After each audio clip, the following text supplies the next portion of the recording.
Buenas tardes. Buenas No os tardes. oigo. ¿Sí me oye? A ver, perdón. ¿Ahora? ¿Sí me escucha, profesora? Sí, ahora sí, perdona. Ya está. Ay, qué bien. Yo soy el maestro Graciano, que le extendió Gracias, encantada. la invitación. Para mí es realmente un placer tenerla aquí. Tuve la oportunidad de escucharla en el Congreso de Vivienda y de leer su artículo, ya que fui como el editor del libro. Y realmente estoy muy contento de que haya aceptado, digamos, de participar y de compartir con nosotros, digamos, su conocimiento.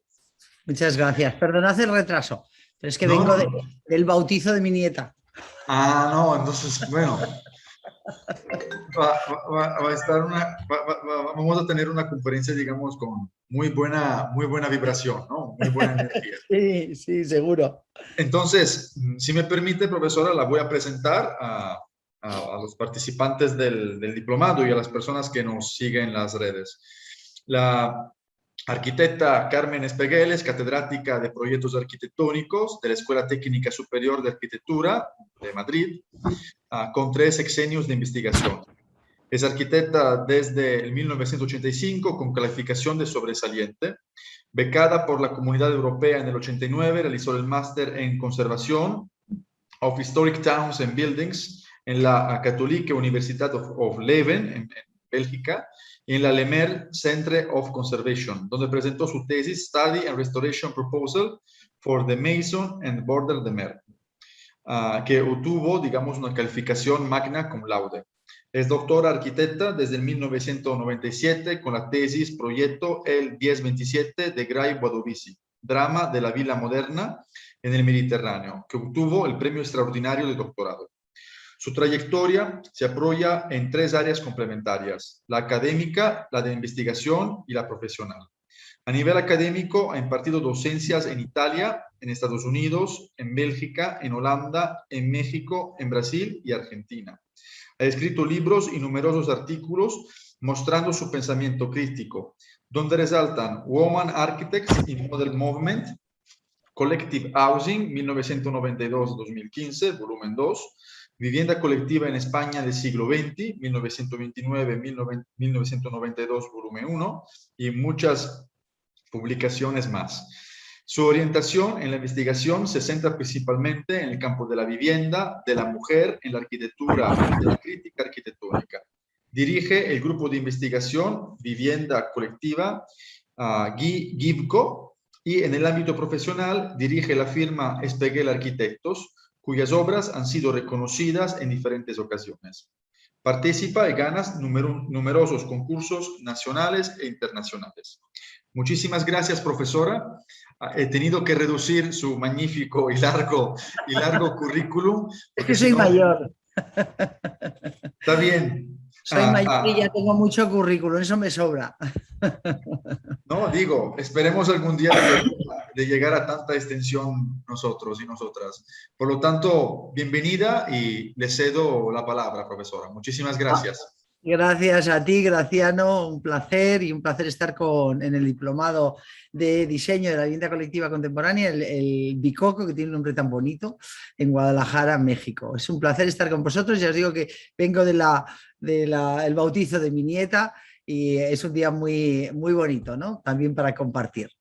Bien, yo os voy a hablar hoy más como investigadora, aunque también como arquitecto, porque inevitablemente es una de mis capas, ¿no? Arquitecta, como has dicho tú, investigadora y por otro lado profesora. Son esas 3 cabezas que tenemos los arquitectos, por lo menos en España, que es un poco difícil de llevar, es un trabajo un poco salvaje, ¿no? Hay momentos que no sabes ya si tienes un momento para ti, ¿no? Pero es muy interesante. Es más, cuando he tenido momentos en que solo hacía investigación y no tenía profesión, me faltaba algo. ¿No? En cambio, cuando tenía solo momentos de profesión y menos de investigación, pues también, ¿no? Siempre he tratado de unir los 3 campos porque en mi tierra, aquí en Madrid, en España, es muy común el arquitecto que da clase en la universidad, pero que es un profesional. Que en otros países no es tanto, ¿no? Bien, entonces yo os voy a hablar hoy, lo he titulado Reflexiones sobre el habitar contemporáneo, y además con una fotografía preciosa que la veremos ahora. Vamos a ver si funciona esto de compartir la pantalla. Sí, parece que va funcionando. ¿Sí? ¿Funciona? Sí, va bien. ¿Estáis viendo lo que yo veo? Bien, Sí, exactamente. perfecto. Bueno, pues entonces empezamos. Gracias. Eh, Gracias. de nada, a vosotros y cualquier cosa, bueno, si queréis me podéis cortar, ¿eh? O sea que me podéis preguntar cualquier cosa o si no lo aclaramos al final, que también creo que tenemos unos minutos para debatir. Eh, Siempre me gusta hablar a través de estos ojos, de los ojos, la reconocéis, es una italiana prodigiosa, Rita Levi Montalcini, ¿no? Esos ojos de sabiduría de una grande que no se lo cree. Y esta mujer falleció en el 2012, muy mayor, con 103 años, y le concedieron el premio Nobel en el año 86 por una investigación que realmente realizó en los años 40, justo entre el 39 y el 45, ¿no? En la Segunda Guerra Mundial. De hecho, se llama el Nerve Growth Factor, el factor de crecimiento nervioso, y era una mujer, un punto difícil en aquel momento para ser investigadora. 2, era judía, punto también escabroso en aquel momento, porque estaban perseguidos. Y 3, era investigadora, o sea, era un rara avis, ¿no? Un rara avis para poder tener una profesión. Bueno, pues llegó muy lejos y esta mujer tuvo, durante aquel momento en que había empezado a hacer investigación, se tuvo que ir al campo, allí a cortar tejidos embrionarios de huevos que iba pidiendo por las granjas de sus vecinos, que no entendían muy bien por qué querían esos huevitos específicos, y hizo un gran avance para la ciencia. Ella entró en un grupo de investigación y le dijo al director del grupo, oye, yo quiero ser investigadora. Y el director le dijo con mucho tino, con mucho acierto, mire, pues si cojas esa mesa, esos instrumentos y empiece a cortar y a tintar tejidos embrionarios. Bien, bien, ella estuvo allí días, meses, ya aburrida, creía que eso no era la investigación. Y volvió otra vez al director de investigación y le dijo, perdone, pero es que creo que no me ha entendido. Yo quiero ser investigadora. Sí, sí, señorita, usted siéntese ahí, a esa mesa, y siga tintando y cortando. Lo digo porque la investigación es eso. Ella descubrió que la investigación era tintar y cortar tejidos. ¿Por qué? Porque gracias a la grandísima técnica que descubrió cortando y tintando tejidos, fue capaz de ver lo que no vio nadie. Fue capaz de ver esos crecimientos, ese factor de crecimiento nervioso que fue tan radical en la ciencia neuronal. Pero también la traigo porque me parece que es un reflejo. Ella entendía la actividad científica, la entendía en paralelo con una repercusión social. Y yo me quiero ver en esos ojos. Cuando yo investigo sobre vivienda, yo quiero tener eso, ¿no? Una especie de, efectivamente, yo investigo en arquitectura de vivienda colectiva porque me acerca a la sociedad como objeto de estudio y porque ayuda a producir nuevos resultados, unos resultados, digamos, que serían nuevas formas de conocimiento de esta, pero sobre todo porque es aplicable y lo llevamos a algo real, ¿no? Por eso insisto siempre en comenzar con mi querida Rita Levi Montalcini. Nuestro reto como investigadores en materia de vivienda yo creo que no dista mucho de aquel que afrontaron los arquitectos de los años 20, ¿no? Digamos de los años 20, del siglo XX. En aquel momento la vivienda era un asunto de Estado, ¿no? Algo importante, era un servicio ejercido por funcionarios muy comprometidos, de gran talento, por ejemplo Ginsburg, por ejemplo JJ Oud o Ernst May. Fijaros que 3 figuras, ¿no? Que todos hemos estudiado, pues eran funcionarios. Y todos sus esfuerzos los destinaron a resolver un problema universal, que era, digamos, llevar la vivienda a las grandes masas. Por primera vez la vivienda se transformó en un tema importante para la arquitectura porque había que dar cabida a una gran cantidad de gente en esas viviendas. Bien, en una sociedad de modelos económicos y profesionales agotados, donde quedan muy poquitas certezas, deberíamos paliar como investigadores en lo posible la devastadora radiografía que hace Thomas Piketty, que seguro que lo habéis leído o lo habéis ojeado en un libro magnífico que, insisto, yo no he pasado del prólogo, porque luego es un libro especialmente específico, de una materia específica para economistas, pero yo me he leído el prólogo, que es estupendo, se llama El capital del siglo XXI, y ahí dice Thomas Piketty, y atestigua que el capitalismo produce mecánicamente desigualdades insostenibles arbitrarias, que cuestionan de modo radical los valores meritocráticos en los que se fundamentan nuestras sociedades democráticas.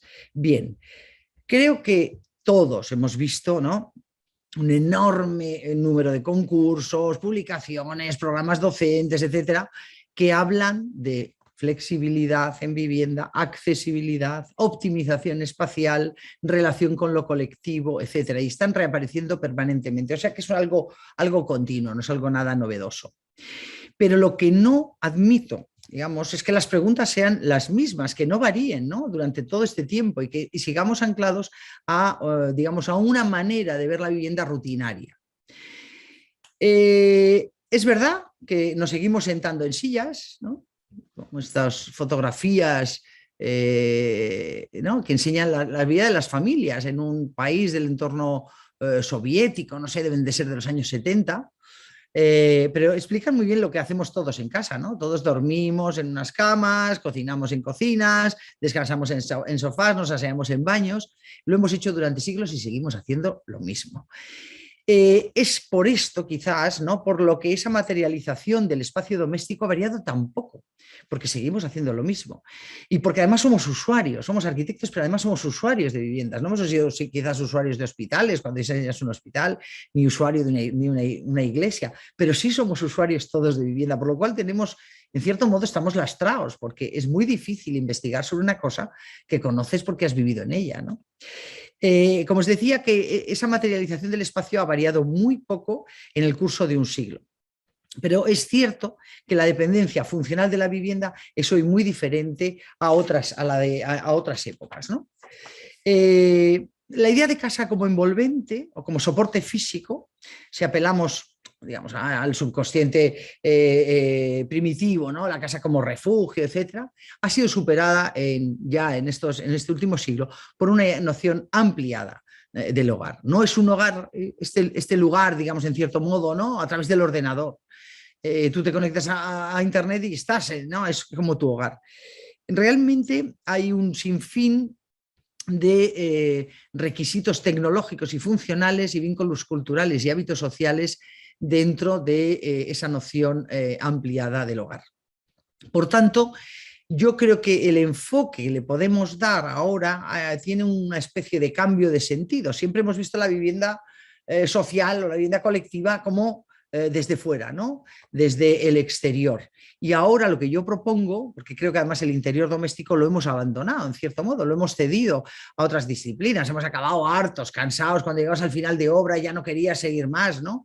Pues yo creo que ese interior que hemos abandonado, creo que es el lugar clave para mirar en el siglo XXI, a través de la domesticidad, algo que se está permanentemente nombrando en todos los foros cuando se habla ahora de vivienda contemporánea, la domesticidad.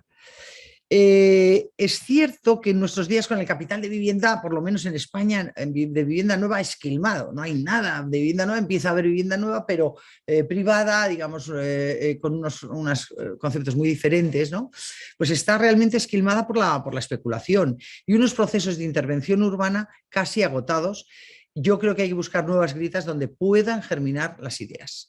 Y la tendencia esa del fuera adentro, estándar, conocida hasta ahora, parece que se invierte, como os digo, para dar un paso de una nueva lectura del interior desde, como os digo, desde la domesticidad.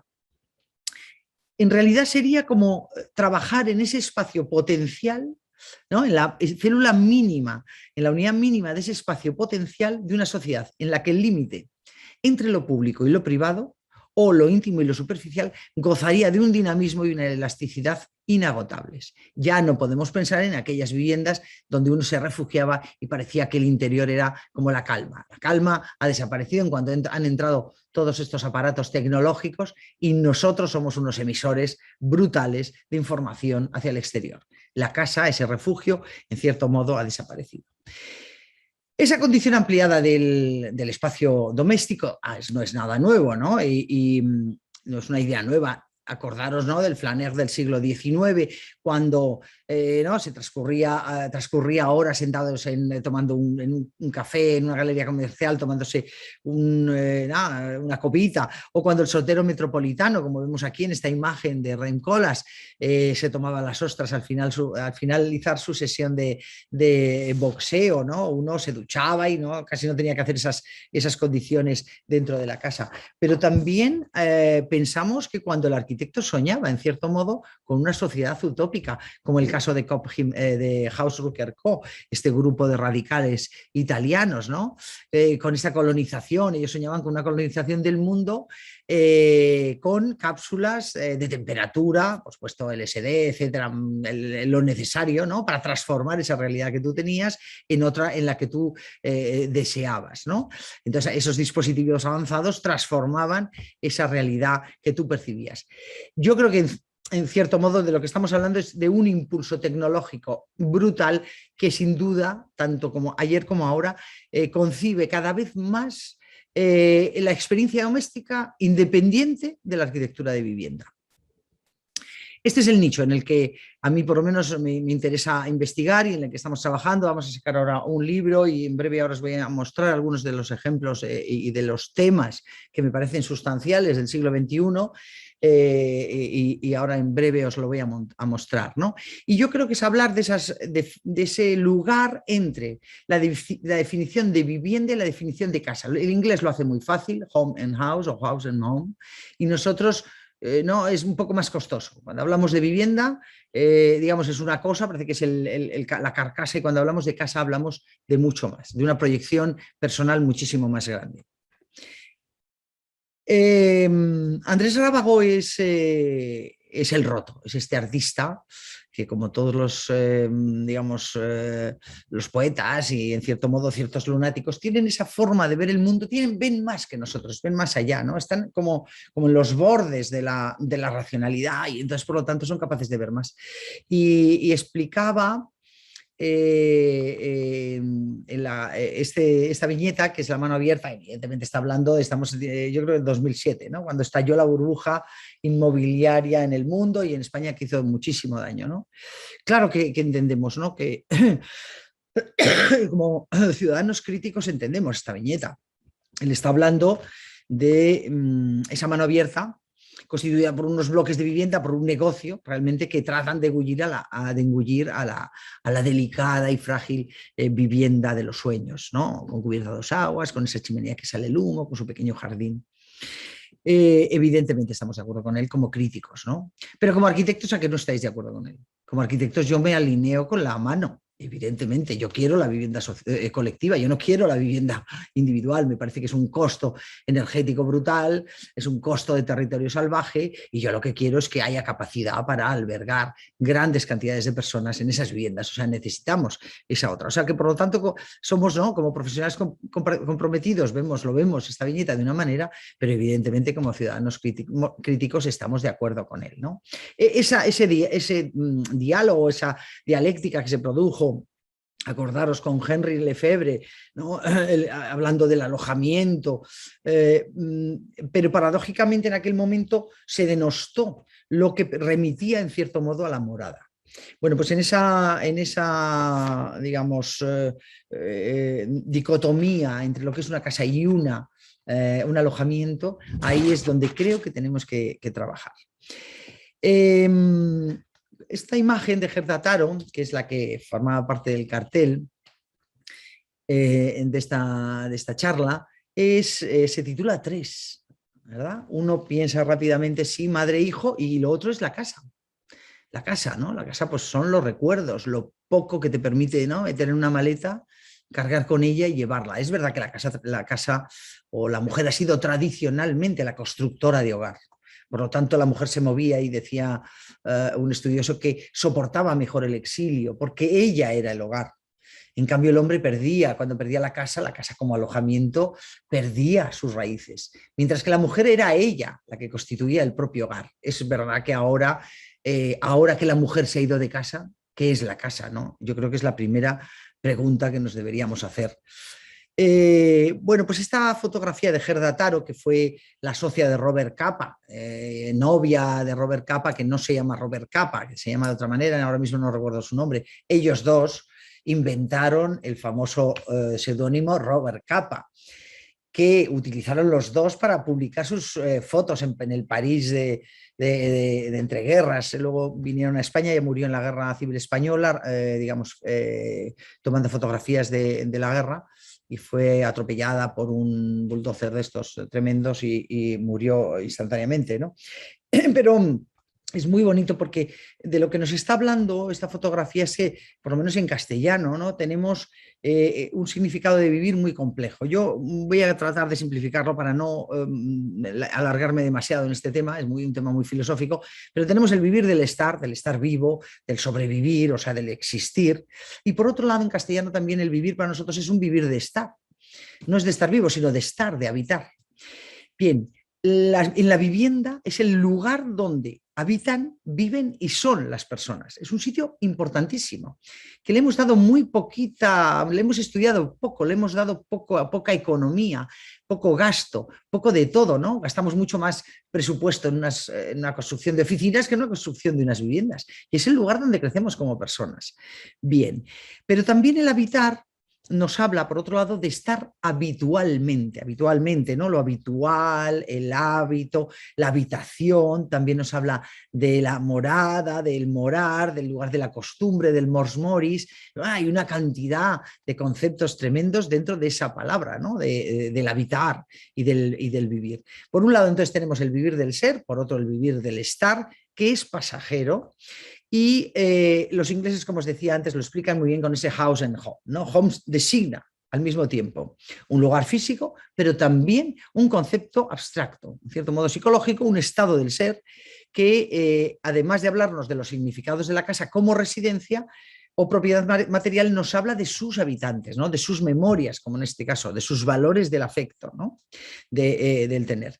Pero también la casa, la palabra domus, nos remite al dominio, ¿no? A la casa como un lugar también de posesión. O sea que hay una cantidad de términos sobre la casa muy, muy compleja. Yo me hago preguntas realmente y os voy a manifestar algunas de ellas. ¿Qué es para mí, en esencia, qué es la casa? ¿Es el habitar y el construir al modo existencial de Heidegger?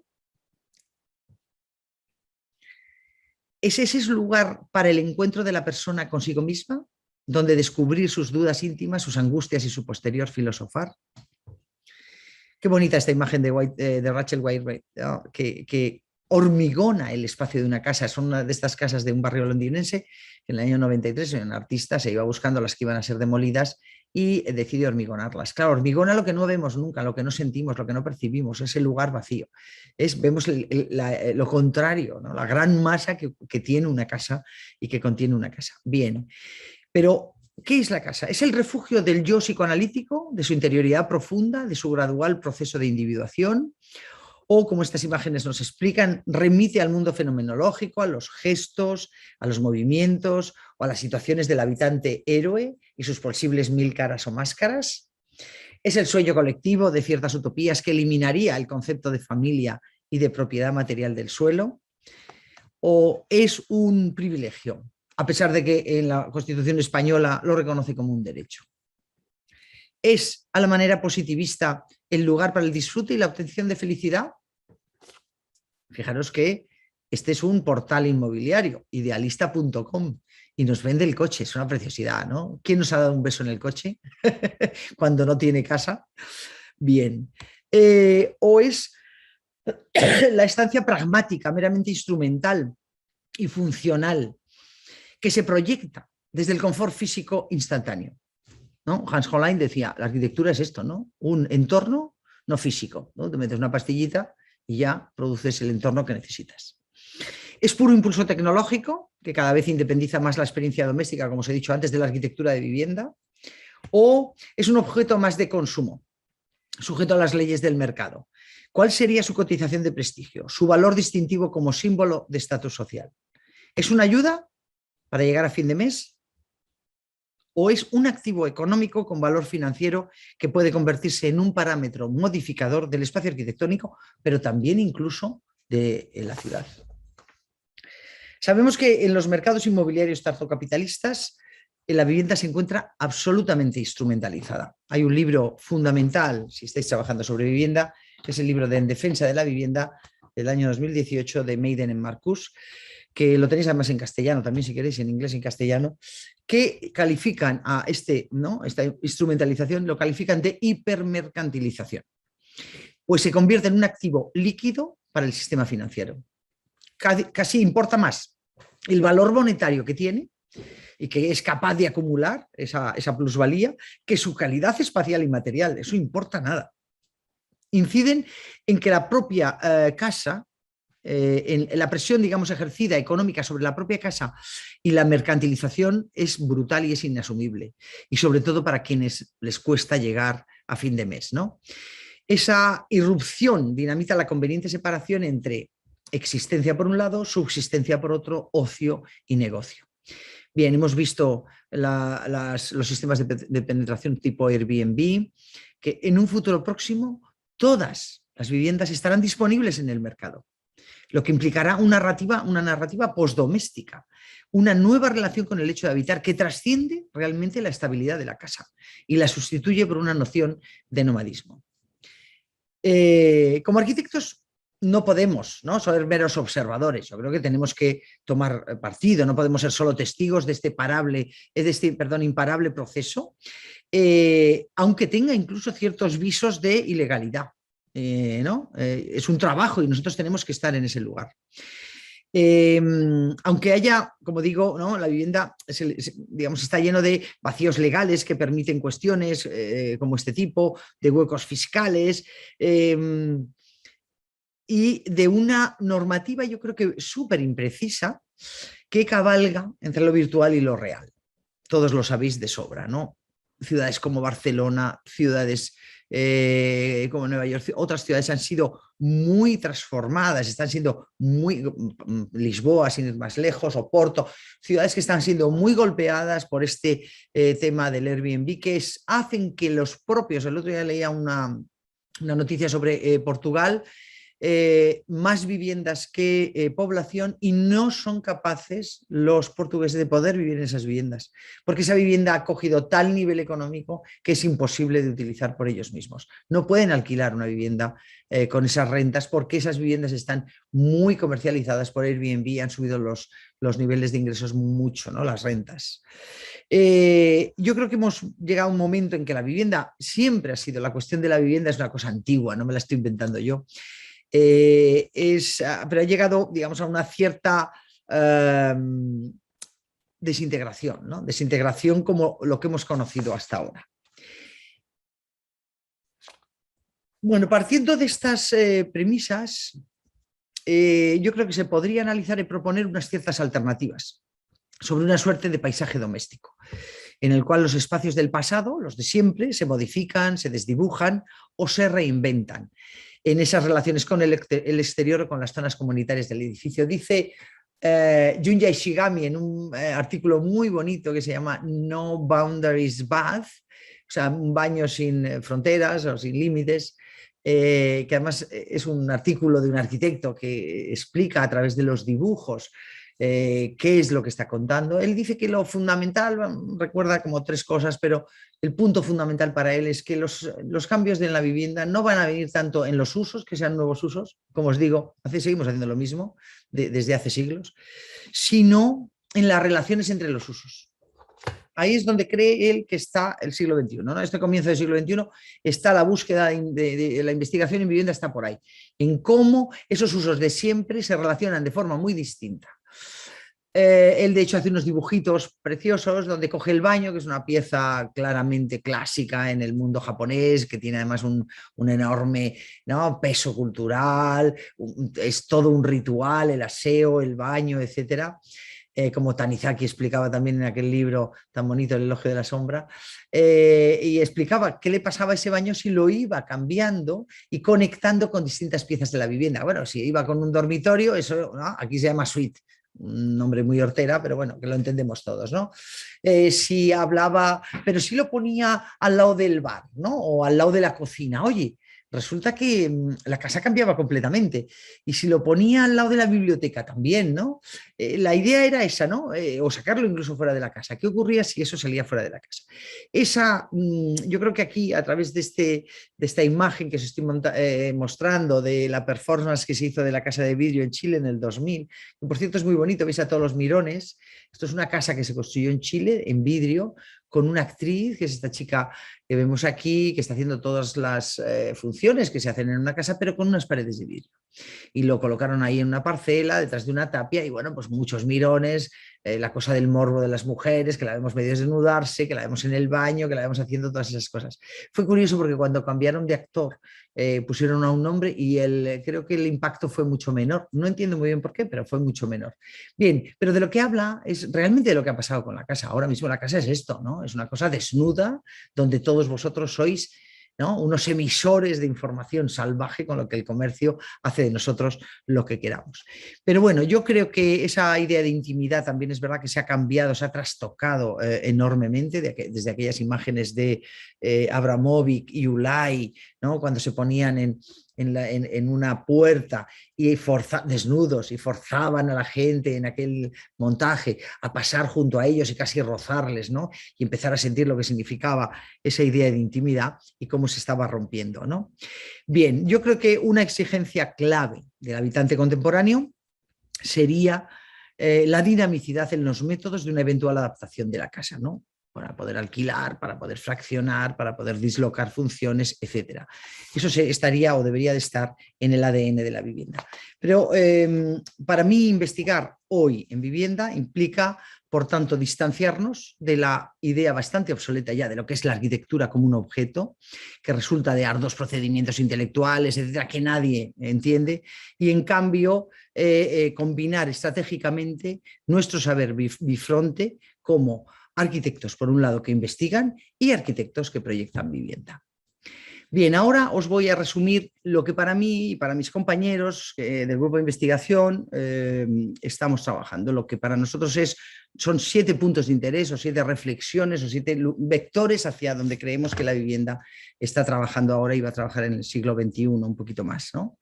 Es un libro que hemos denominado Haustag, que va a salir a finales de este año y que yo creo que tiene cierto interés. Bueno, para mí estos serían como los 7 puntos claves, ¿no? Seguramente muchos de ellos diréis, bueno, estos ya son antiguos, llevamos ya tiempo trabajando sobre ellos. Creo que sí, claro, la conciencia climática, ¿no? Es algo que ya pertenece, no sé si a vuestro ADN, pero desde luego a los de mis alumnos, estudiantes que comienzan ahora la arquitectura, lo tienen asumidísimo, ¿no? La conciencia bioclimática, ¿de qué nos habla? Nos habla de que no habitamos una casa, que habitamos un ecosistema.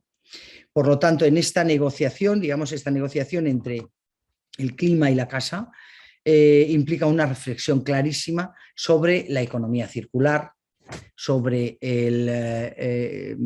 la arquitectura de la vivienda, digamos, que contempla una economía local, unos materiales de proximidad, unos materiales low-tech, pero que no por ello va a abandonar los centros teóricos de la arquitectura contemporánea, ¿no?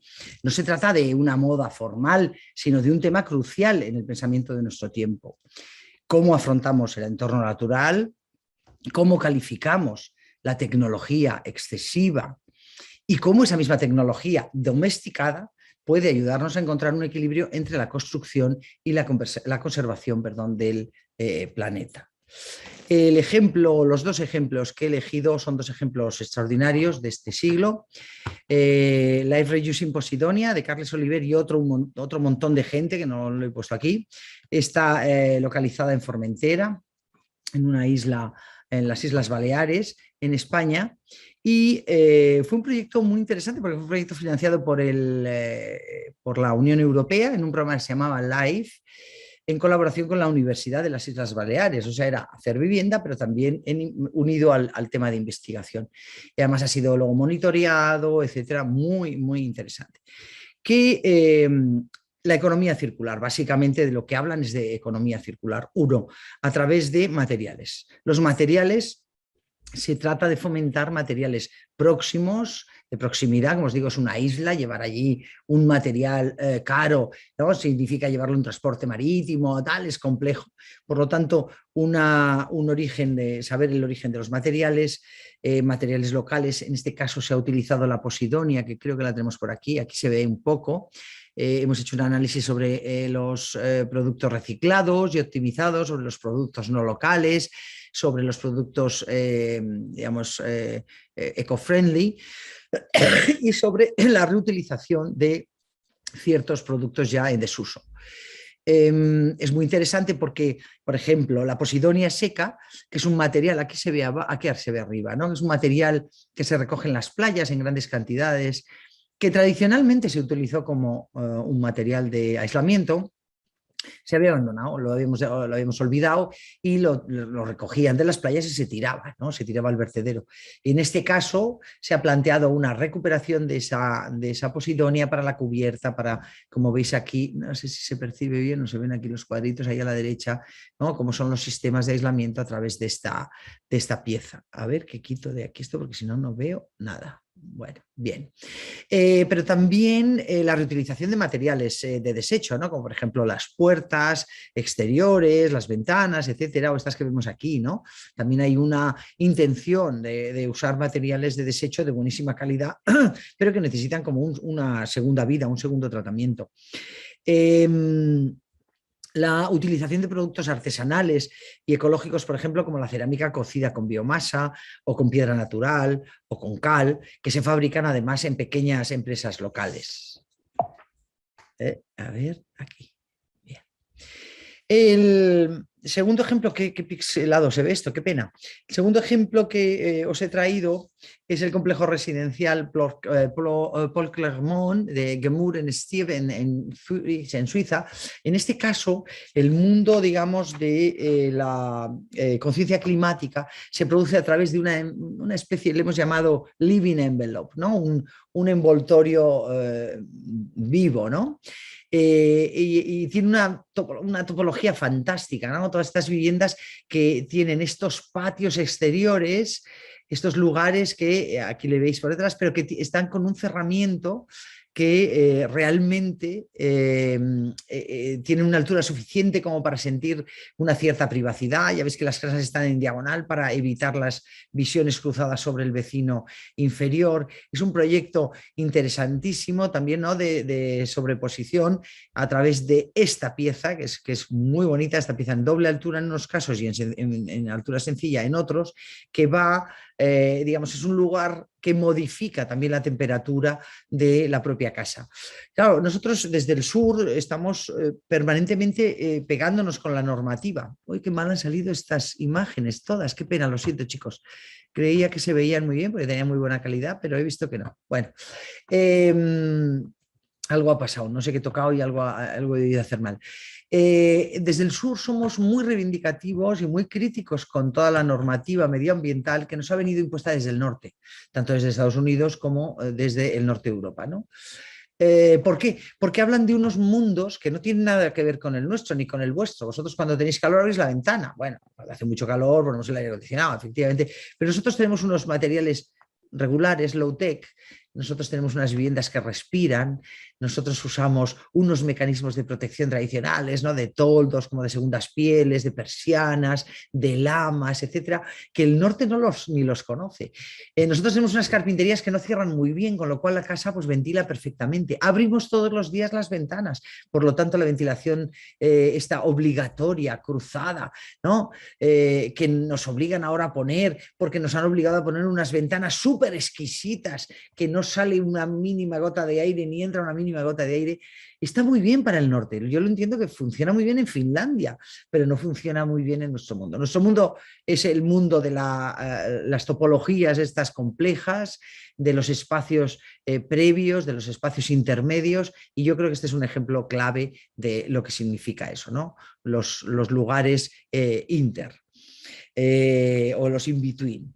Bien, en cuanto a las recargas activas, el otro de los puntos, o el segundo punto en el cual creo que también tenemos mucho por crecer y por entender, me refiero a ese concepto de la postproducción de Nicolas Bourgeois, ¿no?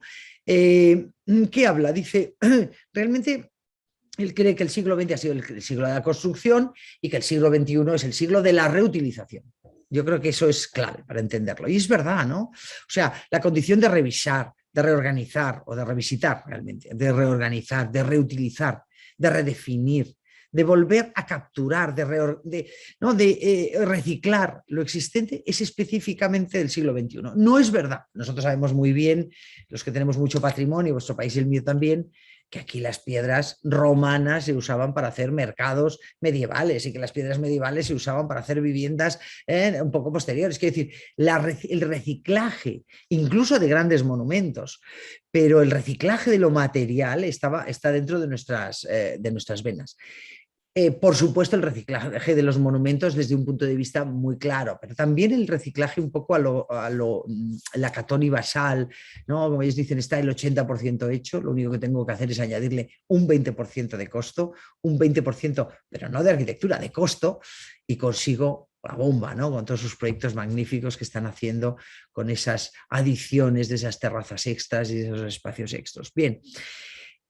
En realidad no se trata de programar algo original, ¿no? Sino de transformar la materia original y someterla a un ciclo más de evolución, que como os digo, en nosotros es muy clave. Pero Bourgeois habla de que esa postproducción es muy típica, o será muy típica del siglo XXI. Y en cierto modo, además, nuestras ciudades ya no pueden crecer más. Lo que tenemos que hacer es, como están haciendo los holandeses, redensificar ciudades. Redensificar ciudades. Todo el país se está redensificando en Holanda. Nosotros, que es un país muy denso, que tenemos ciudades especialmente densas, podemos redensificar más. Y la ciudad es cara, es compleja, tiene una cantidad de servicios fantásticos y lo que podemos hacer es reutilizarla por más gente, o sea, redensificar. Bien, pero es interesante cómo el mundo centroeuropeo y el mundo nórdico calculan, más o menos valoran en un 50%, perdón, la actividad asociada al reciclaje de arquitecturas existentes. En materia de vivienda nosotros todavía no lo hemos hecho mucho, pero yo creo que ya hay un campo, hay unos catalanes estupendos que ahora os los voy a mostrar, que son súper interesantes sobre este tema y que son los primeros y abrirán campo, ¿no? Que concretamente son Roldán y Berenguer con el Fabra y Coats en Barcelona, en España, ¿no? ¿Qué es esto? Es una recuperación de ese edificio que veis en la parte superior. Es un edificio digamos, un complejo textil del siglo X, de los finales del XIX, principios del XX, Fabra y Coats. Y por primera vez, se han recuperado muchos en España, pero se han recuperado para centros culturales, para temas artísticos, para talleres, para otras cosas, pero no se habían reutilizado nunca, en este caso, en Barcelona, para vivienda. Y yo creo que en España también es muy raro encontrarse un caso de estos, ¿no? Entonces, están dentro de lo que los catalanes llaman, los barceloneses, la red de fábricas de creación. Han recuperado muchos edificios de este tipo que han quedado en el centro de la ciudad y lo que han hecho ha sido recuperarlos para lo que llaman fábricas de creación. Bueno, en este caso, la fábrica de creación es vivienda para alquilar para jóvenes entre 18 y 35 años, y también para artistas, viviendas para artistas, para cortas estancias y creadores extranjeros que desarrollan ciertos proyectos de equipamiento en la ciudad. Bien, yo creo que lo más bonito es, bueno, el entendimiento entre ese cascarón extraordinario de ladrillo, toda su estructura metálica interior, que es reutilizada, y luego esa introducción de esas viviendas con ese envoltorio de madera, y yo creo que funciona extraordinariamente bien. Pero lo mejor de todo, para mí, a ver si se ve, perdón, creía que se veía aquí en la sección, lo mejor de todo se percibe por aquí, ahora lo vamos a ver, es una sección diagonal, que aquí se ve con luz, ¿no? ¿La veis? Esta sección diagonal de todos los espacios compartidos que utilizan estos usuarios. Esos espacios compartidos se usan desde un punto de vista, digamos, con un proceso participativo, ¿no? Esta vemos aquí lo que es la unidad habitacional, al fondo vemos el pasillo, aquí las galerías, que también tienen otra separación respecto al edificio antiguo, y estos son esos espacios de reunión, de utilización y de posible creación ¿no? En ese diálogo, digamos, entre lo antiguo y lo nuevo. Y os he traído otro ejemplo que me parece magnífico porque también es muy radical, que es el silo de Kobe. Lo conocíais, ¿no? Supongo. Está en Copenhague y en Dinamarca. ¿Qué es? Era un antiguo silo en uno de los barrios, digamos, de los puertos de Copenhague, y que ahora, por supuesto, pues todo eso se ha vuelto a reestructurar. Esa ciudad portuaria ha sido llevada a las afueras de estos entornos, y esto se está reutilizando para introducir vivienda, ¿no? En este caso, claro, es un búnker, aquello era un búnker extremadamente cerrado al exterior, con un hormigón, porque lo que tenía que recoger era grano. Y lo que plantea el equipo Kobe es esa transformación a través de unas grandes aperturas y un envoltorio nuevo, contemporáneo, que conlleva y que tiene ya incluido en la, digamos, en fachada, ventanas, la terraza, ¿no? Que forma parte de ese sistema. Quizás lo más precioso que tiene este proyecto es lo que vemos no tanto fuera, que a mí me interesa, pero me interesa mucho más los interiores, ¿no? Cómo esos silos, con esas secciones de altura brutales, son capaces de dar un tipo de vivienda absolutamente extraña, ajena y maravillosa, casi palaciega, por esas grandes alturas. En el interior han dejado toda la estructura vista, han ido abriendo los huecos necesarios, pero fundamentalmente donde han abierto los huecos es en fachada. Un proyecto, como digo, magnífico. Bien, otro campo, ¿no? El campo de los cuidados domésticos. Estamos viéndolo por todos lados. Es una exigencia de la sociedad en cualquiera de los niveles, político, de barrio, familiar, etcétera. No es un problema que tenemos grave y que, digamos, tradicionalmente fue asumido por la mujer, que era la que llevaba el peso de todos los cuidados domésticos, de los abuelos, de las personas enfermas, en la familia, de los hijos, etcétera, y que ahora claramente eso ya, como os he dicho antes, desde que la mujer se ha ido de casa, ¿qué gaitas es la casa? ¿Qué es la casa? No lo sabemos. Bien, la idea es en los cuidados domésticos no pensar en esos espacios que facilitan la distribución equitativa de las tareas del cuidado, ¿no? Eliminando, a ser posible, aquellas situaciones de exclusión espacial que pueden incapacitar, en este caso a la mujer, fundamentalmente como ciudadana de pleno derecho, ¿no? La cuestión es cómo conciliar trabajo, familia e individualidad, la vida personal.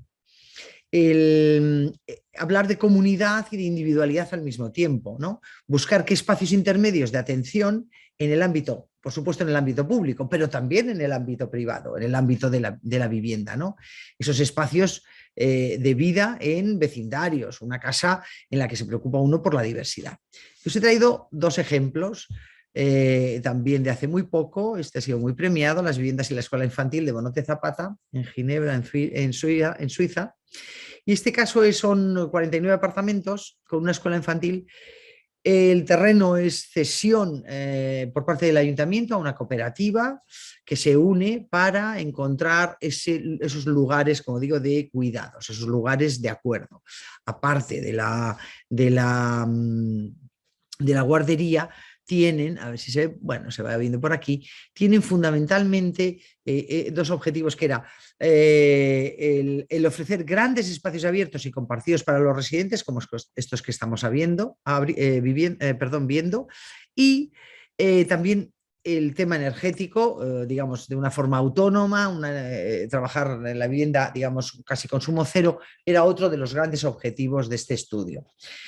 Bien, se presta para ello atención a los lugares más normales, más tradicionales, ¿no? Una simple...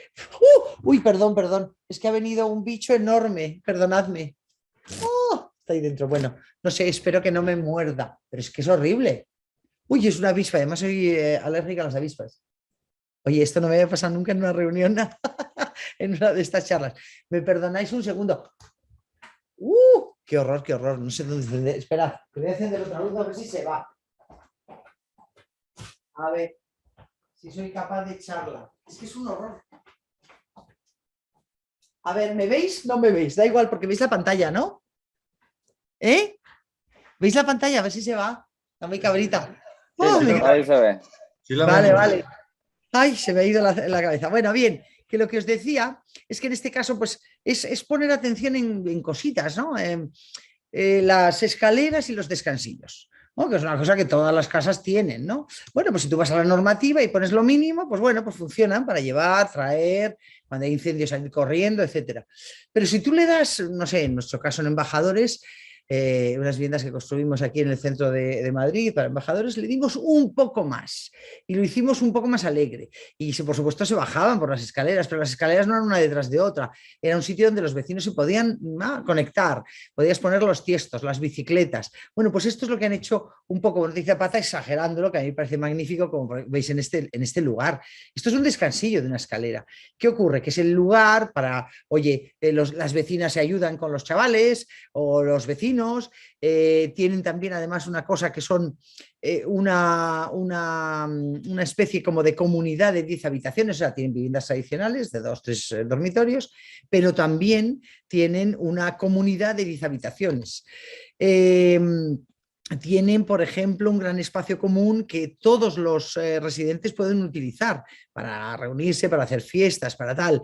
Tienen habitaciones independientes también que pueden utilizar y, digamos, si es necesario, ¿no? Viene tu madre a casa o viene una temporada un amigo, bueno, pues puedes alquilar ese pedacito extra independientemente, ¿no? O sea, que esa idea de ofrecen soluciones a la vivienda comunitaria, pero también a la agrupación, ¿no? Es un tema muy bonito. Y luego el huerto de permacultura, pero bueno, eso en todos los países del centro de Europa es muy habitual. La supervivencia, esa idea de la supervivencia relacionada con la casa es súper habitual. Voy a ver si ya se ha ido este bicho y puedo dar la luz.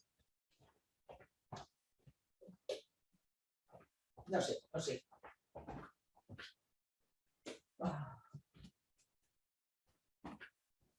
¿Se fue o no se fue? ¡Qué horror!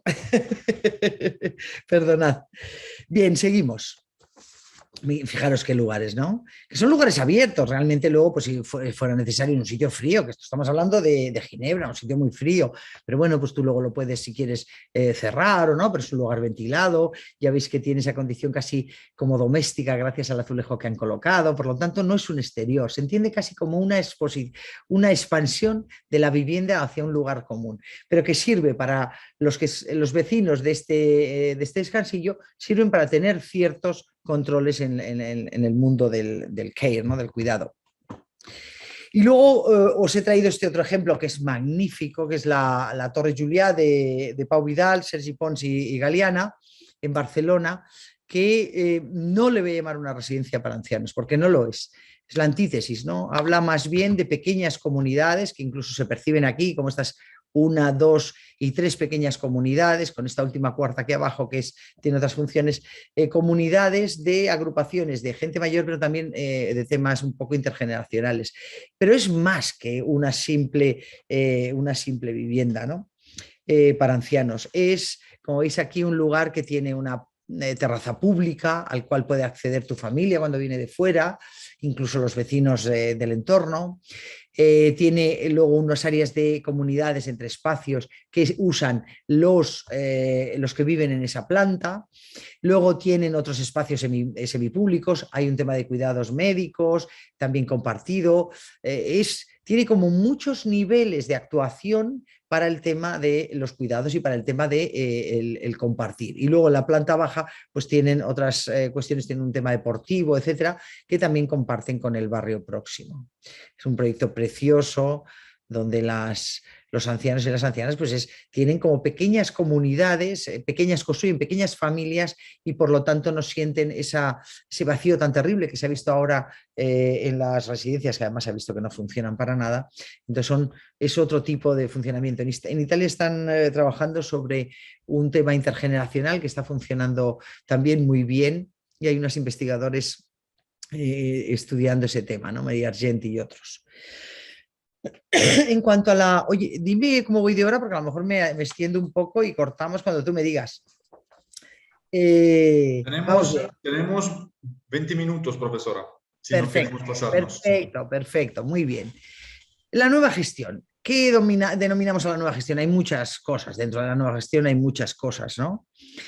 Digamos, la gestión habla de la gestión de la comunidad. La gestión habla también de temas de tenencia. La gestión habla también de promoción. Hay muchos tipos, ¿no? De entre la venta y el alquiler tenemos miles de grises. Sencillamente hay que estudiar un poquito para saber que hay otras formas de obtener una vivienda o de tener digamos, de comprar una vivienda, ¿no? Ahora veremos algunos de ellos, ¿no? Y eso yo creo que está construyendo nuevos esquemas tipológicos y funcionales muy radicales y muy diferentes. La Catón y Basal, por ejemplo, cuando hablaba de gestión, hablan de gestión con el usuario, ¿no? De cómo funciona esa relación con el usuario. Y dicen ellos, como arquitectos tenemos nuestros propios intereses, pero es importante tener en cuenta que el habitante hace un trabajo después de nosotros. Yo incluso añadiría que antes y durante, que es de lo que se trata, yo creo. Es una cuestión, dice ellos, de dónde parar, dónde terminar el proyecto y cuánta libertad le das al habitante. El espacio no debería dictar un estilo de vida en particular. No tienes que proyectarlo todo. Solo tiene que proporcionar un espacio potencial. Me interesa este concepto, ¿no? El espacio potencial para ser apropiado y utilizado. Si aporta suficientes cualidades, el espacio potencial, la cualidad, no, y un amplio espectro de posibilidades, habrá un máximo de oportunidades y el proyecto asumirá ser cambiado, transformado y reapropiado. En el caso del Calbreite, que sí que lo conoceréis, supongo el de Suiza es bastante conocido porque es uno de los grandes ejemplos de ese sistema de nueva gestión. Es un proyecto de cesión también por parte del ayuntamiento. Claro, en una parcela en general, cuando son proyectos de cesión, normalmente tienen un tiempo limitado, 80, 100 años. Tú compras el derecho a estar en esa, ¿no? De construir en esa parcela, pero no compras el terreno. En este caso había un handicap muy grande que era un aparcamiento para un almacén para tranvías, un aparcamiento para tranvías, que había que mantenerlo. Y había otro hándicap que lo pidió el ayuntamiento, que era un barrio bastante decrépito y que había que ¿no? Como animarlo desde la promoción de estas viviendas con algo, con actividades, con usos lúdicos, culturales, de restauración, etcétera. Bien, bueno, pero el ofrecimiento del coste del terreno era muy bajo, porque era un sitio complejo, difícil, ¿no? Los buenos se los dan a los promotores, nosotros nos quedamos siempre con los más complicados, sobre todo las cooperativas, y bueno, montaron una cooperativa, es un proceso que lleva muchos años, me parece que tengo una imagen aquí, aquí no se ve, pero bueno, da igual, en otro lo vamos a ver, son procesos que a lo mejor llevan 10 y 12 años desde la primera reunión con los cooperativistas hasta el día que se les entrega en mano. ¿Por qué? Porque el cooperativista está desde el primer momento en cada uno de esas decisiones, ¿no? No las toma él, pero él está asesorado por los arquitectos que le acompañan en todas esas decisiones. Aquí lo que se decidió fue por parte de los arquitectos y de los usuarios esto, ¿no? Un paquebote que tuviera muchísimos tipos diferentes de usos, de viviendas, de sistemas de vida, de dotaciones urbanas, incluso de espacio público. Y entonces, básicamente, digamos, esta sección lo resume un poco. Hay un nivel, que es el nivel de la cubierta prácticamente del tranvía, que lo veis aquí. La cubierta del tranvía es la plaza, cubren el aparcamiento del tranvía con la plaza. Todo el borde del aparcamiento del tranvía lo utilizan para restaurantes, veis aquí, ¿no? El bar, ropa sostenible, bueno, tiendas, cines, servicios en general y restauración. Todo esto son como tiendas, comercios y demás que ellos gestionan. Y luego tienes dentro de las viviendas, esta es la calle, digamos, que conecta todas esas viviendas, y dentro de las viviendas tienes desde la vivienda más grande, individual, absolutamente aislada del resto del mundo, hasta la vivienda más compartida, que podría ser casi una especie de pequeño hostal o pequeño hospedaje, ¿no? Puedes compartir 10 personas, comparten una cocina o unos baños y tal. Y en el medio lo que queráis, ¿no? Hay un grupo que tienen un pequeño clúster que comparten el salón, una cocina y un comedor que usan ellos mismos, pero hay otros que son más finos, que tienen más economía o lo que sea, y tienen incluso un chef, o sea, tienen un cocinero para que les haga a ellos la comida que desean. Quiero decir, y hay lugares que son compartidos, como la plaza, por los vecinos, está abierta al exterior, o todos estos espacios externos, y hay otros lugares dentro de esta sección que son estos lugares que veis aquí, pues la biblioteca, una sala de reuniones, en la zona del piano, etcétera, que son compartidos por todos, o luego ya cada núcleo, cada clúster, cada uno tiene su propio espacio de compartir. Digamos que tenemos todos los posibles grises a nivel de compartir, ¿no? Gracias a una nueva gestión compleja y muy interesante. Estos son esos lugares que comparten todos los residentes, pero que está privado, está cerrado, digamos, a los usuarios del barrio. En cambio, hay otros que están totalmente abiertos. Y en el caso del Tila Housing, esa nueva gestión se lleva a la célula. ¿Por qué? Porque 20 metros cúbicos frente a metros cuadrados. Súper interesante. A mí hay una foto que seguro que se ve mal, que es esta que veis aquí, que es una especie de Dogville. ¿Os acordáis de aquella película de Lars von Trier? Dogville, ¿no? Que el pueblo estaba pintado con la tiza en el suelo, con las fachadas en el suelo.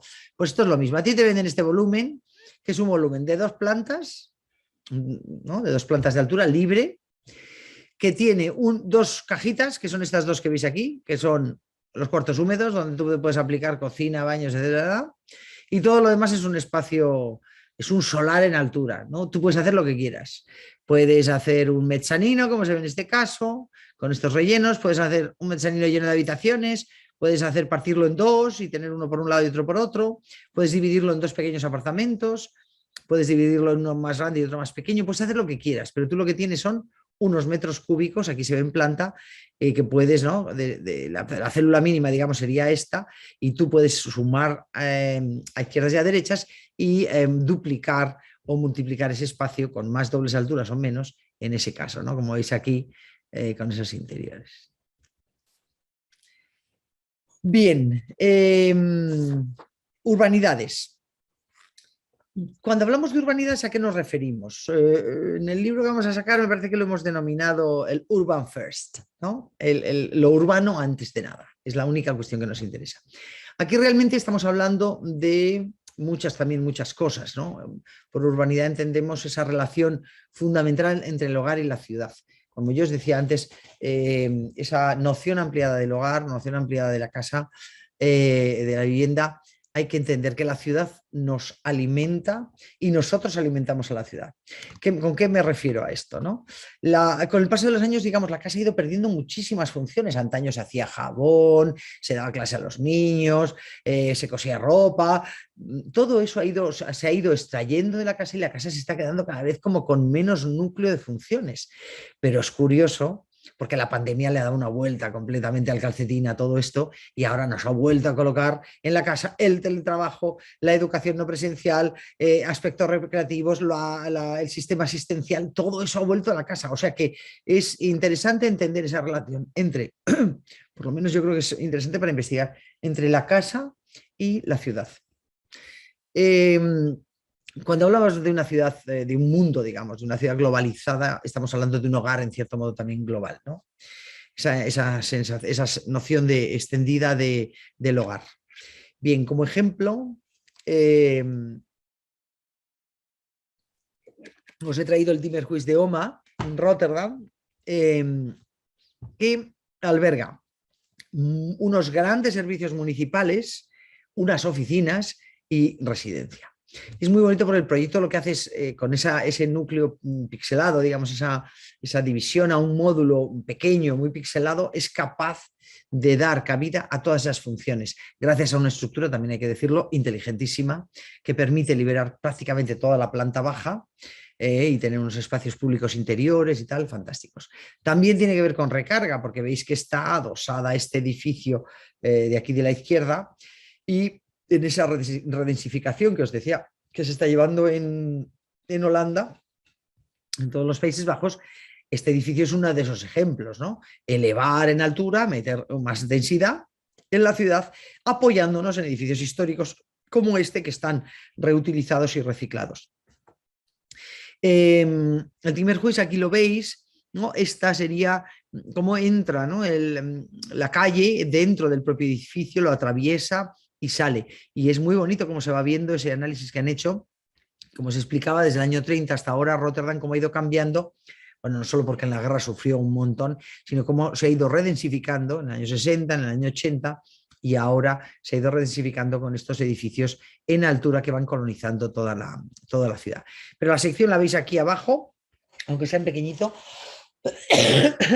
con el café, las zonas más públicas ligadas a la calle, al pasaje y a la calle, un aparcamiento por debajo, todo el tema de oficinas y la zona residencial en la parte superior. Esos píxeles son capaces de albergar módulos de viviendas mayores, menores, todos tratando ¿no? de entender un poco esa relación con el espacio exterior, que cada vez es con la naturaleza, con las vistas, etcétera, que cada vez es más deseada por todos los usuarios, ¿no? Como veis en este sitio un poco prodigioso, es un proyecto magnífico. Y luego he traído este de Babel, Nouvel y Renault, en Francia, en París, en la Rue de Sorteau, que yo creo que es una filigrana preciosa de cómo está metido este edificio en la trama urbana. O sea, que es otra manera de entender la urbanidad. La urbanidad entendida también como dentro del contexto, digamos, físico de la propia ciudad, ¿no? Como entienden que a través, está fatal, estas que he metido ayer han funcionado mal, lo siento. Las otras se veían muy bien, pero estas no funcionan bien. Como a través de la conformación volumétrica de esta pieza, que coge toda la medianera y que saca esta cabeza, prácticamente esta cabeza con esta grieta, es capaz, estas dos piezas, es capaz de construir un interior también protegido, expansivo para la propia vivienda, que está bien soleado, el edificio, digamos, se va perfilando con las condiciones externas de la ciudad, pero también con las condiciones de soleamiento y consumo menor, etcétera. Es una pieza muy bonita y que te permite tener desde viviendas en planta baja, que siempre son complejas y malas en la ciudad, ¿no? Cuando están ligadas a las aceras, y en estos lugares pues están muy protegidas. Vivir y compartir. Bueno, Jeremy Rifkin ya decía aquello de que habíamos cambiado de ¿no? la sociedad del 20 era la sociedad de la propiedad de bienes y hemos cambiado ahora que es el acceso a los servicios. O sea, yo he vendido mi coche, ¿no? Es una cosa como clarísima. Todo, aquí en España lo está haciendo mucha gente que vive en el centro. Nosotros hemos vendido el coche, pero tenemos coche. O sea, yo tengo todos los coches del mundo, el sharing car, ¿no? Yo puedo no tener una propiedad, pero tener todo el servicio de un coche. Es verdad que tiene que ser en determinadas ciudades, pero ya incluso yo que veraneo y que tengo mi novio en Santander, es una ciudad pequeñita de la costa norte de España, allí también lo hay, ya hay sharing car, ¿no? Está muy bien porque hemos dejado de usar el coche. Lo usamos mucho menos, usamos bicicletas, usamos patinetes, andamos mucho más, pero además si lo queremos usar también lo tenemos, no necesitamos tener propiedades, no tenemos que tener todos un piano, pero si yo pudiera compartir el piano con mis vecinos, porque ¿no? el sistema de esta casa me lo permitiera, yo lo haría, compartiríamos, ¿no? Muchas cosas. Quiero decir que ahora compartir se entiende, creo yo, como una forma evolucionada de un lujo sutil, mucho más que como un compromiso social, que también lo tiene, ¿no? Es un lujo sutil. O sea, yo quiero tener una casa para cada persona. Y luego todo lo demás, es mi pelea para el siglo XXI, sería un sueño precioso que se convirtiera en realidad. La vivienda unipersonal, que siempre he defendido, pero la cuestión sería investigar nosotros como arquitectos en esa relación de esas viviendas unipersonales o celdas unipersonales dentro de esas casas colectivas. También cuando hablamos de vivir y compartir hablamos de un tema fundamental que es la relación entre la casa y el tiempo.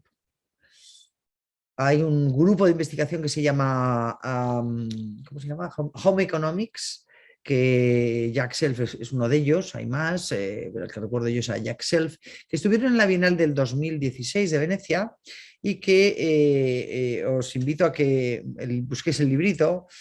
Los ejemplos os pueden gustar más o menos, os pueden parecer más feos o más bonitos, pero lo que está muy bien es el planteamiento.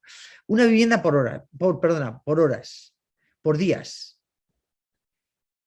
por meses, por años y por decenios, por décadas. Bueno, interesantísimo. Cómo la vivienda, la mayor parte del tiempo, no la estamos usando y podríamos llegar a tener un poco esa idea del coche del sharing. Podríamos llegar a tener la vivienda que yo quisiera, donde yo quisiera, en el momento que yo quisiera, por supuesto compartido siempre que pudiera, ¿no? La aplicación me lo permitiera, y luego ya irme por la noche si quiero a mi casa, etcétera, etcétera. Bueno, es otro de los temas, pero yo os he elegido este ejemplo, el de la cooperativa de viviendas en La Borda, que seguramente lo conocéis, el de la COL, donde además estuvo muy implicado nuestro amigo común, José María Montaner, que no te los he citado como buenos amigos, y Zaida Muxi, que sé que les habéis invitado aquí, que son estupendos. Bueno, pues esta cooperativa de La Borda es una cesión de uso. Ahí Montaner estuvo súper ¿no? duro consiguiendo este tema.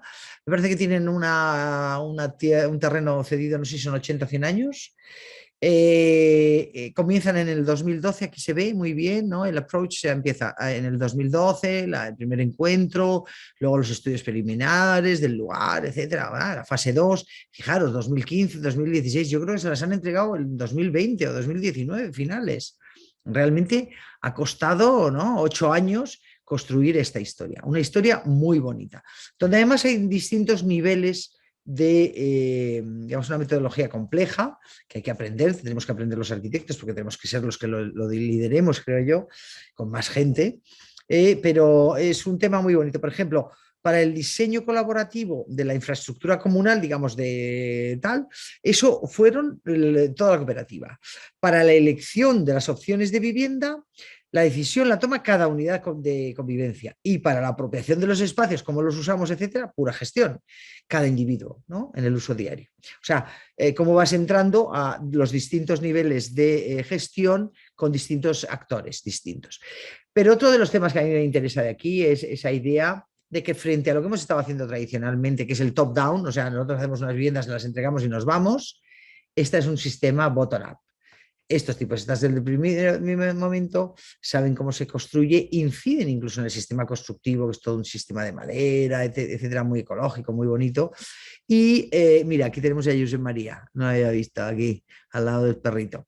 Y cómo, digamos, hasta el final, pero cuando les entregas la casa también, ¿no? El mantenimiento, el entendimiento de que las viviendas no se entregan y uno se va, sino que hay que seguir controlando ese tiempo de la vivienda, y el arquitecto yo creo que es la persona adecuada, ¿no? Porque lo conoce bien. Bueno, pues este proyecto es muy interesante, pero os voy a enseñar otro muy bueno, que es de Edouard François en Grenoble, la Tour Panache, que está ahí en el sur de Francia. ¿Qué hace? Y ya acabo, me queda un punto más y terminamos. ¿Qué hace esto? Básicamente lo que plantea Panaché, esto está muy cerquita del sincrotrón de Grenoble, que por cierto lo construí yo. Yo soy parte de la castaña esa que hicimos ahí, soy parte de los arquitectos. Mi primer trabajo cuando acabé la carrera, muy bonito, muy interesante, aprendí chino. Es un polo, digamos, de investigación energética y tal, muy, muy curioso. Y luego lo han querido transformar en un polígono residencial también, mezclado con industria y demás, ¿no? Y en este caso está casi en las afueras de Grenoble, entre los dos ríos, el Isère y no me acuerdo el otro cómo se llama, en una punta muy bonita que se ven, bueno, pues unas montañas alrededor preciosas, estás muy cerquita de los Alpes y las vistas son magníficas. Entonces, la propuesta de François Gauss es unas viviendas interesantes, etcétera, pero que cada uno tiene una terraza en la cubierta. Todos tenemos un ático, en cierto modo, ¿no? Muy bonito, ¿por qué no? Y es un sistema muy sencillo, ¿no? Hay viviendas de todo tipo, más grandes, más pequeñas, que con tu ascensor y tal, oye, puedes llegar en bata a la terraza que te han dado, que como buenos, seguro que hay alguno latinoamericano, pues tiene su fuego, puedes hacer tus chorizos, tus carnecitas y tal, y pues estar viendo el paisaje. Bueno, pues es otra forma de compartir. Hay terrazas que se comparten entre varios vecinos y terrazas que son propias de cada vecino, ¿no? Yo creo que es un proyecto bonito, interesante, esa especie de pelo alocado que tiene la parte superior de este edificio, pero que tiene un sentido, ¿no? Y luego, por último, os voy a hablar de las nuevas identidades, que esto se puede entender desde el punto de vista de lo monumental, la vivienda como algo monumental, y también desde el punto de vista de entender esa capacidad de generar sentimientos de pertenencia y de imbricación a lo local, a lo territorial, ¿no?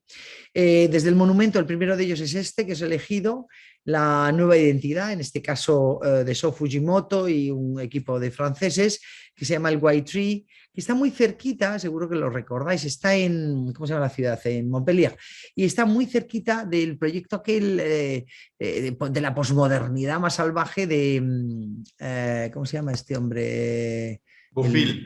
de taller de arquitectura, Bofill, efectivamente, ¿no? Pero aquí esto, esa monumentalidad era todo fachada.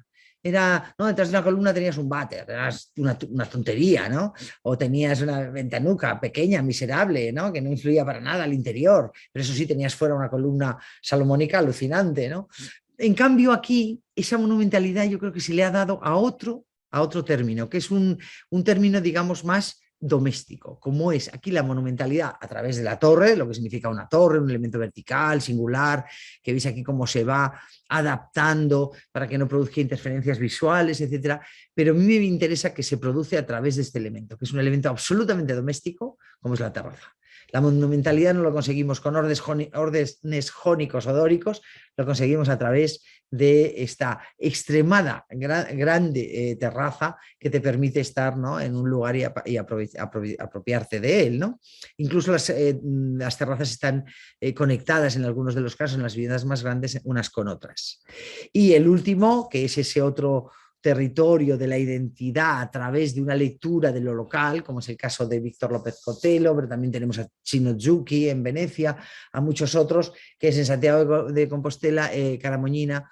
Es un proyecto precioso de unas antiguas vaquerías, unas antiguas construcciones ligadas al río, ya que me tendría que acordar, Sorna, no me acuerdo ya, da igual. Bueno, en este caso está al lado de lo que es el jardín del museo, está este jardín que se llama el Jardín de Bonaval, si no recuerdo mal, el Parque de Bonaval, y a una rúa, que es esta rúa que veis aquí pequeñita, que era una rúa típica, ¿no? De estas entre muros, entre tapias, y el proyecto pues asume todas esas particularidades y hace de ellas su gran riqueza. Entonces, yo diría que no hay una vivienda igual, que todas son singulares, que la construcción es una construcción local, pero llevada a términos muy contemporáneos. Bueno, en este sentido, Cotelo ya ha trabajado mucho con este propietario, que a su vez es aparejador y que ha hecho las viviendas con él, ha construido con él las viviendas y han buscado sistemas súper originales, ¿no? De piedras, por ejemplo, todos los costeros de los bloques de piedra de las canteras que normalmente se desechan, ellos los han reutilizado, ¿no? Donde se ven donde meten la dinamita y cómo explotan y demás, ¿no? Es un tema súper atractivo, pero yo quería acabar con esto, que es el último minuto que os voy a pedir, que me parece una cosa muy bonita de Pablo Neruda, de esa trascendencia de nuestro trabajo, ¿no? Y le invitaron los alumnos de la Universidad de Chile, allá por el año 73, para que motivaran a los alumnos, para que fueran a las elecciones, para que fueran a votar, vamos, para que tomaran partido, ¿no? Y entonces él escribió un poemita que se llama Atención, y os lo voy a leer. Dice: el pez nada en el ancho mar, vive bien. El zorro en su covacha, huele a selva, no está mal. El pájaro, qué casa grande y limpia habita. El mamífero grande le sobra espacio. La culebra vive lindo sobre hierba y rocío. Solo el hombre es miserable sobre la tierra que le pertenece. Le falta espacio, agua, cielo, luz, techo, intimidad, felicidad. Muchachos, a ustedes les toca arreglar este asunto, la vivienda, es decir, la vida. Así que ya sabéis, a ponernos a trabajar para hacer mejores viviendas para la gente, ¿no? Es lo único que nos debe interesar.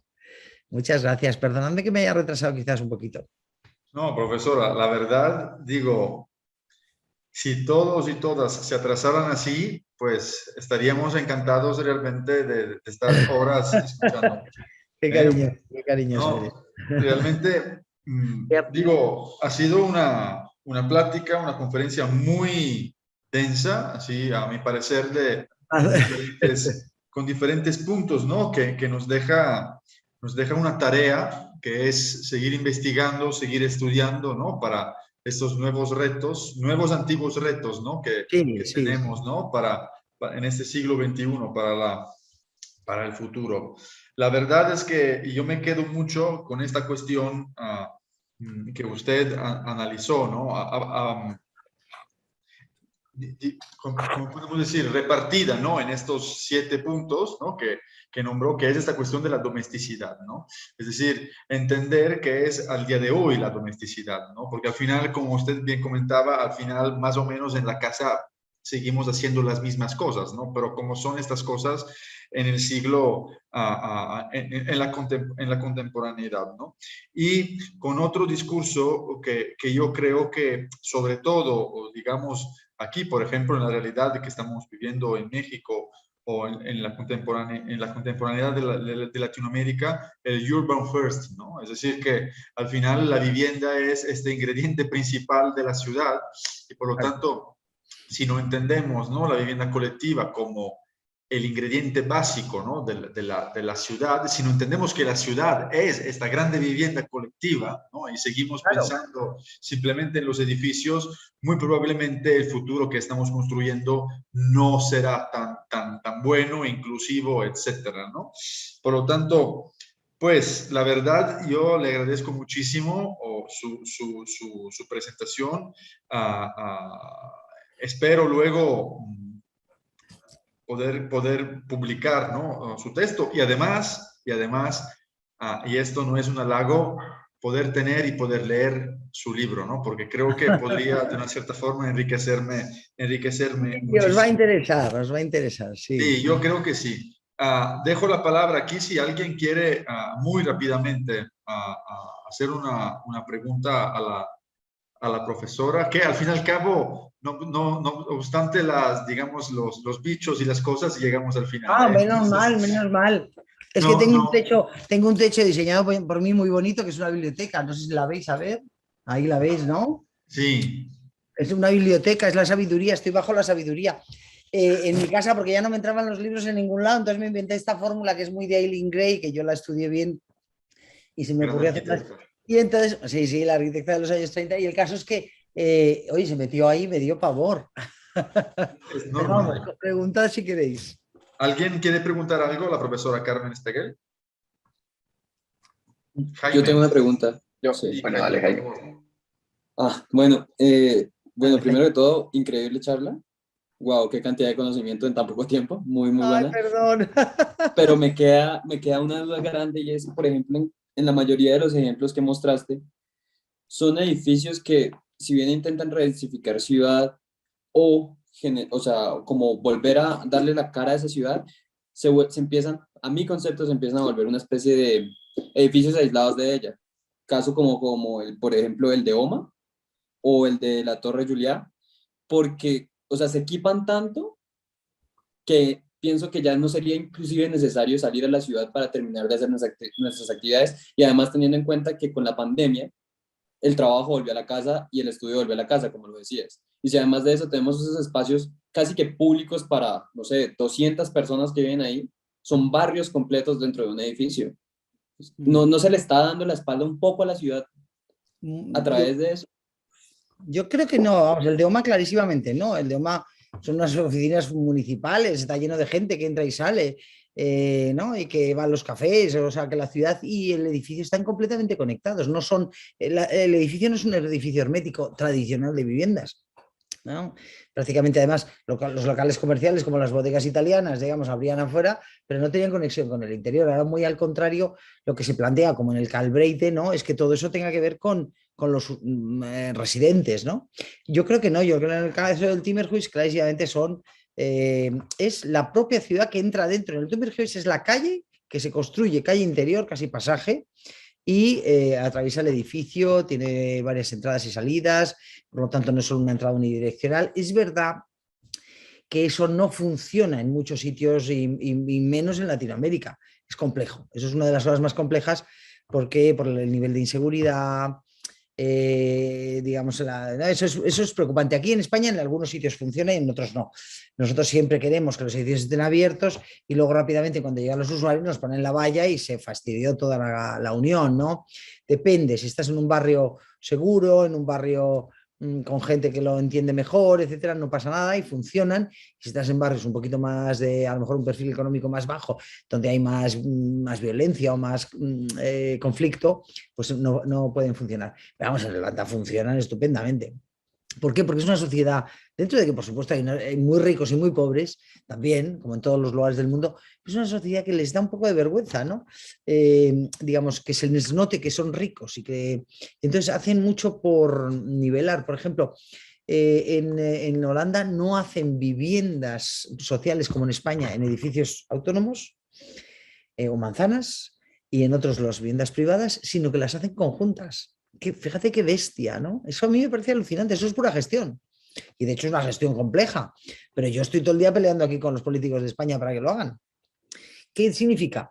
Es muy bonito porque como arquitecto tú haces que las viviendas, digamos, de los ricos, ¿no? De la gente más pudiente, tengan unas calidades un poco menores y que las de los sociales sean un poquito mejores, digamos, eliges un término medio, con lo cual estás integrando dentro de ese edificio residencial a gente de actores distintos de la sociedad, que es perfecto. Un poco lo que se hacía antes en la ciudad antigua española, vamos, Madrid, cuando yo vine, ahora ya eso está cambiando un poco, pero las viviendas clásicas de las ciudades de los interiores, ¿no? Como Madrid, yo qué sé, pues el barrio Salamanca o cualquier otro barrio, que tenías distintos estratos sociales dentro del mismo edificio.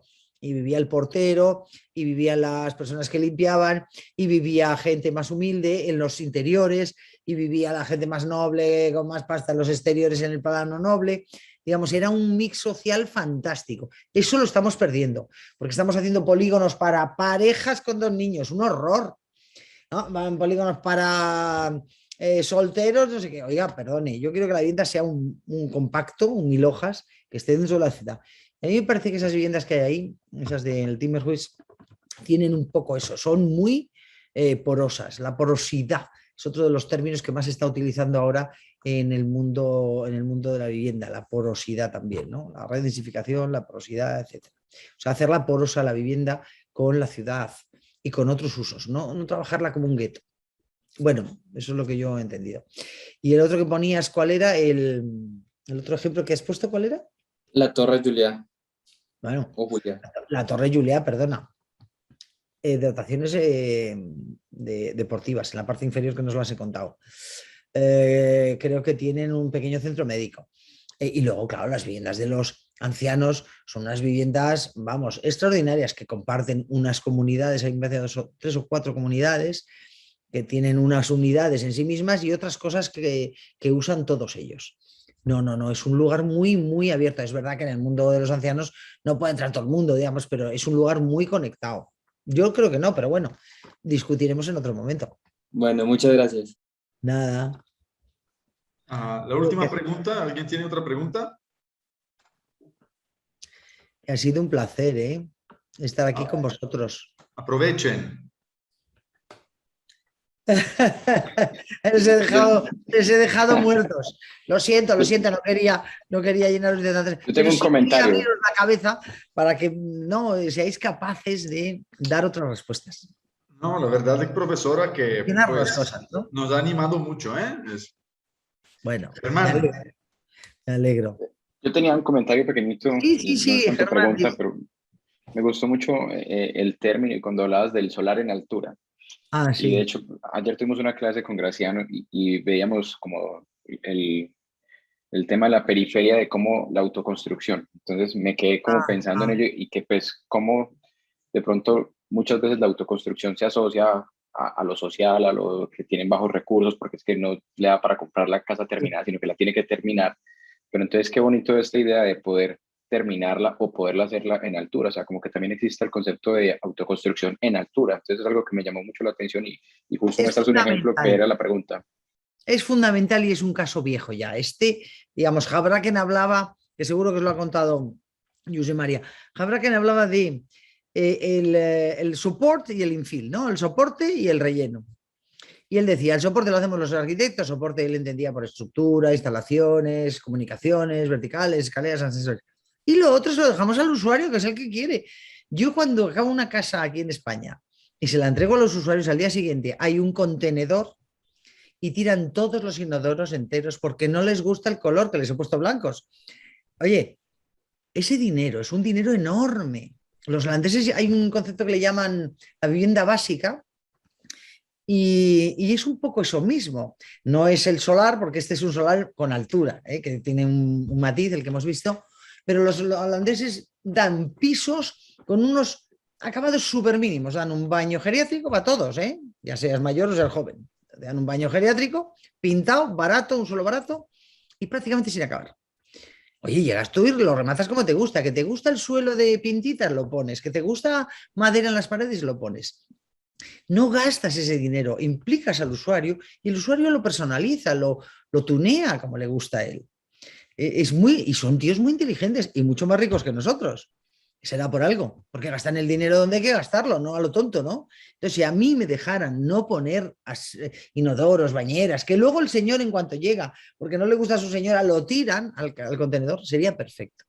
Y luego tiene esa cosa de entender que el usuario tiene algo que decir, que yo creo que es muy importante.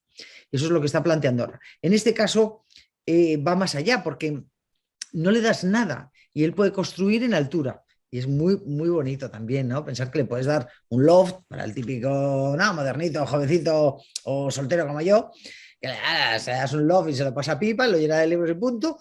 O, oye, tiene una familia de 5 y empieza a hacer habitaciones y si tiene de 7 hace más habitaciones. Y tiene esa capacidad de maniobra, ¿no? Tú le das un potencial, que decía Lacaton, lo que hemos leído de Lacaton, un espacio potencial para que él desarrolle sus necesidades. Me parece fundamental.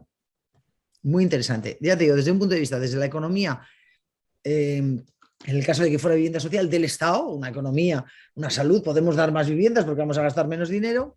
Y por otro lado, también desde el entendimiento de los usuarios como gente inteligente que sabe lo que quiere o que necesita otras cosas que tú no sabes. De hecho, profesora, digamos que es una manera mucho más pragmática, ¿no? Claro.